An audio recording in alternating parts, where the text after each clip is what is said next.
Teško da je čovječanstvo ikada do sada bilo suočeno sa tako svirepim ratom, kome je osnovni cilj sustavno i kontinuirano uništavanje svih urbanih vrijednosti jednog grada i njegovih naselja. Za 75 dana ovog divljačkog rata poludjeli agresor, teroristi takozvane Srpske demokratske stranke, Srpsko-crnogorske bivše Jugoslavenske narodne armije i ozloglašenih četničkih formacija, neviđenom mržnjom prema svemu što je lijepo i što nije srpsko, razorili su, zapalili i uništili Mostar. Ogromna vatrena moć bivše Jugoslavenske narodne armije bila je isključivo skoncentrirana na civilne objekte i stanovništvo grada Mostara, na koje je uz sadejstvo avijacije i svih modela artiljerijskog oruđa za 2,5 mjeseca palo više od 60.000 granata velike razorne moći. Pojedini dijelovi grada, stari gradski kvartovi Luka, Donja Makala, zatim cijela lijeva obala Mostara, uključujući i povijesnu gradsku jezgru, potpuno su fizički uništeni i gotovo da više ne postoje. Ovaj filmski dokument je rađen nakon 75 dana rata u završnim borbama za oslobođenje Mostara i naša kamera je mogla snimiti tek dio užasa što ga je doživio ovaj grad, ali ovi snimci dovoljno svjedoče o agresorskim zločinima i tragediji ne samo Mostara, nego tragediji svjetske civilizacije.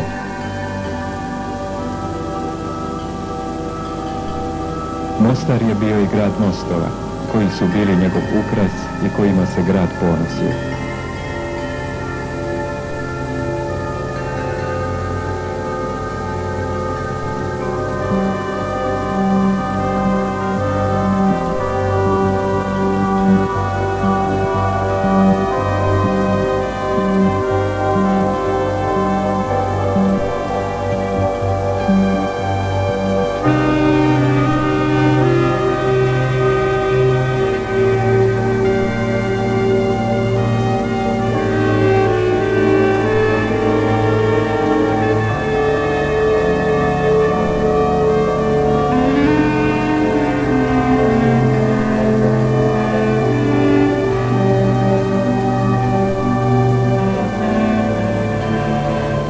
Od 5 mostova 4 su srušena.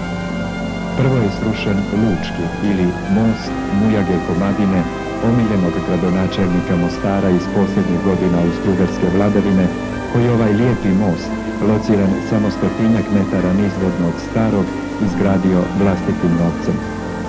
Nedugo zatim srušen je i most maršala Tita, odnosno Kraljev most, kako se zvao za kraljevine Jugoslavije, najfrekventniji gradski most u strogom centru Mostara. A onda, u istom danu, 11.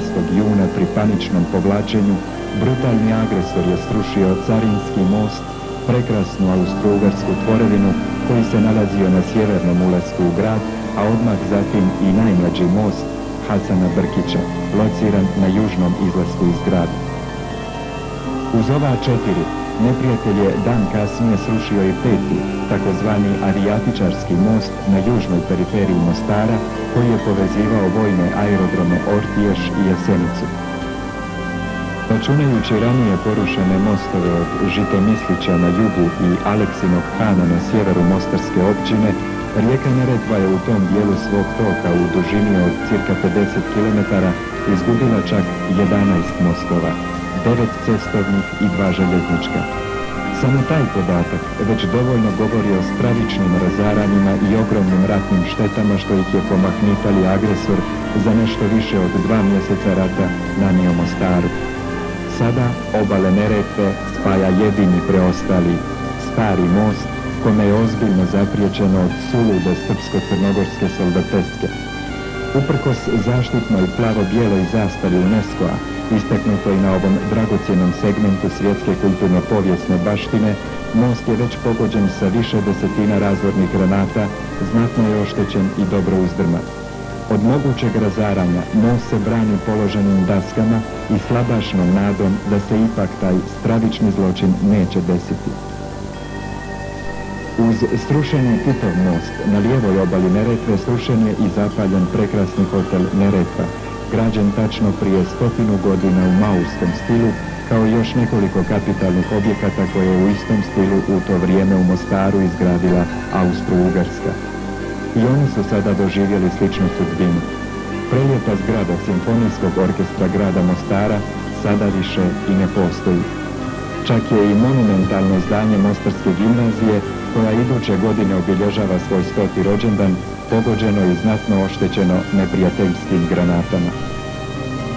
I hotel Bristol, lociran na desnoj obali rijeke, nasuprot hotelu Neretva, doživio je tužnu sudbinu svoje 100-godišnje posestrine. Tako razglednice Mostara nestaju jedna za drugom u plamenu ovog bestijalnog rata. Također i najmlađi hotel Ruža, prekrasno zdanje A kategorije kojim se Mostar ponosio, raketiran je i uništen u plamenu neprijateljskog scenarija nazvano Spaljena zemlja, kojeg slijepi izvršioci tako revnosno realiziraju. Uz znatno oštećeni hotel Mostar, ovaj grad je tako između ostalog ostao i bez svojih hotela. Na prostranom gradskom trgu, zvanom Musala, uz hotel Neretvu, stradalo je i teško oštećeno još nekoliko kapitalnih objekata. Zgrada Stranke demokratske akcije, zapravo dio kompleksa gradske džamije, zatim zgrada muzičke škole i odmah uz nju objekat gradskog kupatila, također prekrasna građevina, nastala po uzoru na čuveno budimpeštansko kupatilo iz austrougarskog perioda, a uništena je i izgorjela veleljepna vila Neretva, reprezentativni objekat smješten uz istoimeni hotel. Mostar je ostao i bez svoje dvije robne kuće. Ovo su ostaci robne kuće Hit, koja se nalazila na centralnom gradskom trgu i također predstavljala prepoznatljivu razglednicu grada. A ovo je zapaljena višespratnica u čijem prizemlju se nalazila prekrasna robna kuća Razvitak, prva robna kuća ne samo u Mostaru nego i u cijeloj Bosni i Hercegovini. Uz robne kuće kompletan trgovački centar grada je uništen, razoren i spaljen. Naravno, prethodno, kao i sve ostalo na lijevoj obali koju je privremeno bio zauzeo brutalni okupator, bilo je temeljito opljačkano. Isto tako, razoreni su i zapaljeni objekti državnih organa. Ovo su ostaci prekrasne zgrade općinskog suda koji je izgorio sa kompletnom dokumentacijom. Također je izgorjela i velika zgrada Skupštine općine sa svojom brojnom i za život grada veoma značajnom dokumentacijom.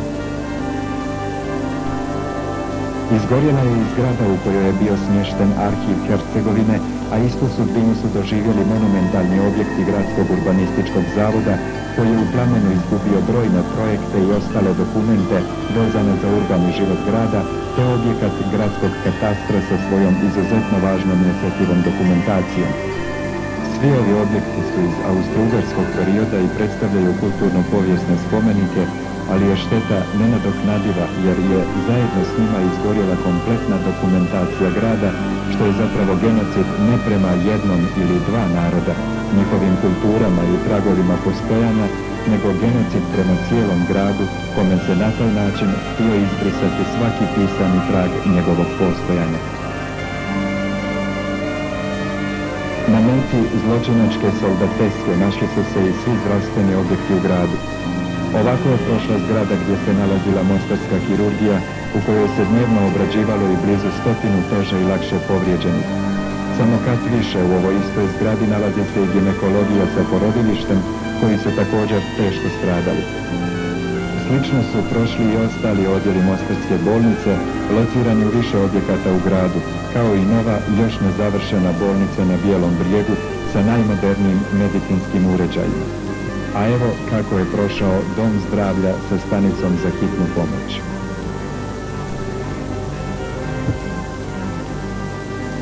I sve školske ustanove u Mostaru su raketirane i onesposobljene za rad, a neke su potpuno razorene. Teško je stradao i studentski dom, kao i zgrade fakulteta na Mostarskom univerzitetu sa bibliotekom UNESCO-a i velikim fondom knjiga. Najteža razaranja doživjeli su gotovo svi kulturno-povijesni spomenici u gradu. Od 110 objekata registriranih i zakonom zaštićenih spomenika kulture, samo njih 10-ak izdržalo je ova teška razaranja. Nestali su i srušeni spomenički kompleksi u Starom gradu sa obe strane Neretve, povijesna jezgra nulte kategorije, za čiju je zaštitu i revitalizaciju Mostar dobio svjetski vrijednu nagradu Aga Khan.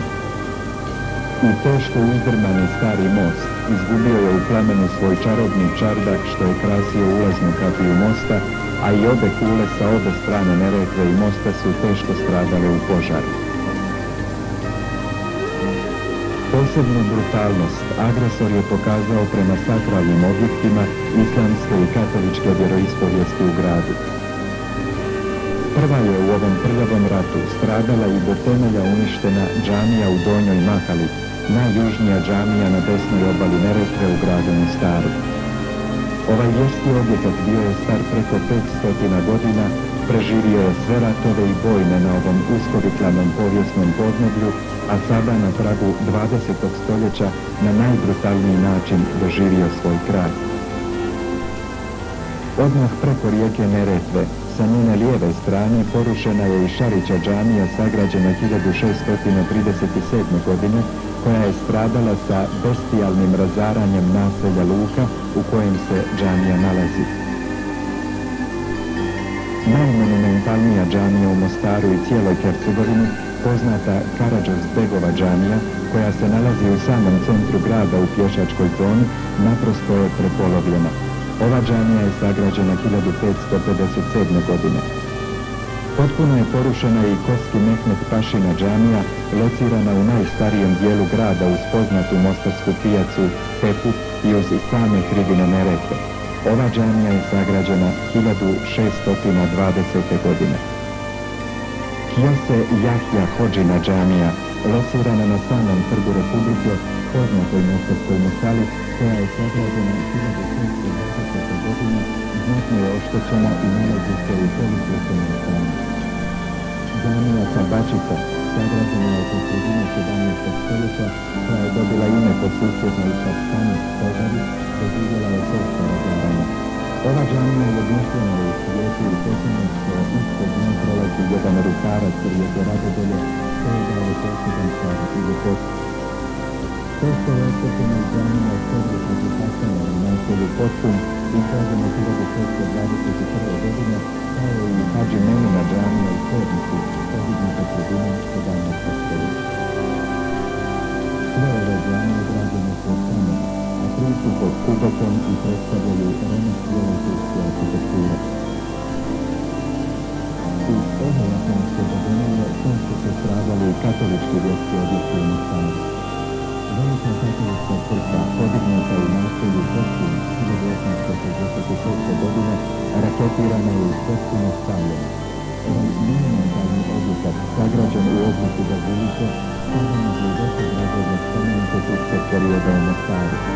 Ondašnji mostarski biskup kralj Ato Barišić u akciji prikupljanja priloga za gradnju crkve istaknuo je kod domen paše Lataca Fermana sultana Abdul Aziza, koji je za gradnju crkve darovao zemljište i 2600 Parizu. Crkva je nedavno iz svoju stogodišnjicu potpuno obnovljena, kao i Franjevački samostan sa izuzetno vrijednom i bogatom knjižnicom, koji se nalazi u jedinstvenom kompleksu ovog prekrasnog objekta. A evo, što je danas ostalo od ove 106 godina stare ljepotnice.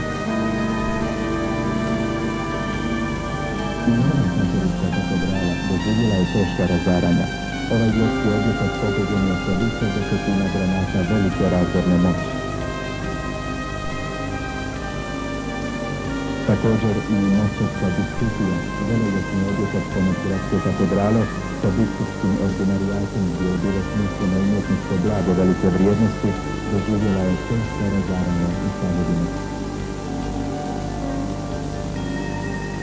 Ako se u svome ovome dodaju i strahovita razaranja, pljačke i stradanja privrede grada, gdje je onesposobljen i zaustavljen takav gigant kao što je tvornica aluminijuma ili vazduhoplovna industrija Soko, onda se tek može naslutiti veličina tragedije koja je zadesila Mostar.